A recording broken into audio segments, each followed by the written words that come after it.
This video is about reverb. A reverb effect adds a reverberation to the guitar signal. There are of course different basic sounds and I can select them here with the mode knob. First of all, I have a spring reverb.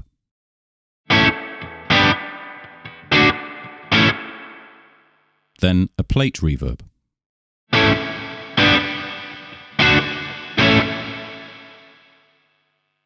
Hall simulates the reverberation of a large hall.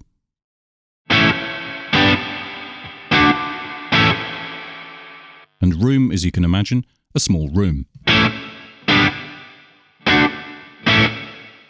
Now comes something special, gate, where the reverb is cut off by a noise gate.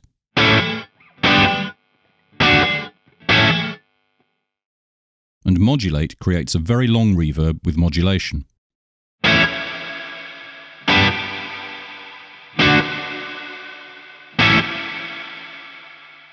This is suitable for atmospheric chord accompaniments.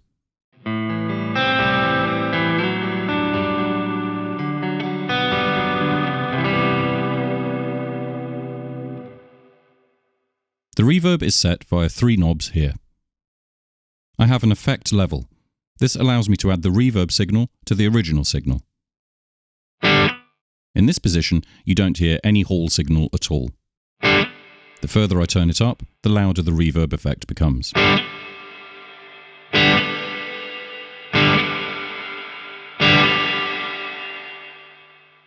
With the tone knob, I can adjust the timbre of the reverb effect. Quite dull when turned all the way to the left. Quite bright, and with emphasized highs when I turn all the way to the right. With the time knob, I set the reverberation time.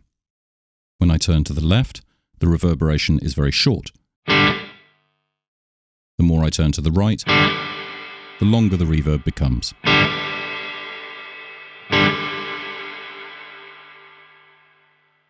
Also in the case of reverb, the 12 o'clock rule applies, with all knobs set in the middle position. For example, if I want to set a spring reverb for a blues sound, of course I choose the spring reverb, and the first thing I do is focus on the reverberation time. For this, I adjust the effect level a bit so that I can hear the reverb effect really well. Then a very short signal, a dead note.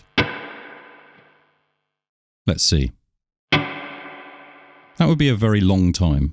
At 2 PM, that sounds fine.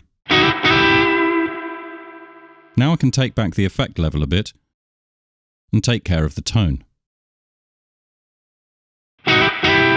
Again, play very briefly and pay attention to the reverberation. Very bright. Now that's definitely too dull for me. Here I use a 1 to 2 o'clock setting. Last but not least, I adjust the effect level so that it fits for my blues sound.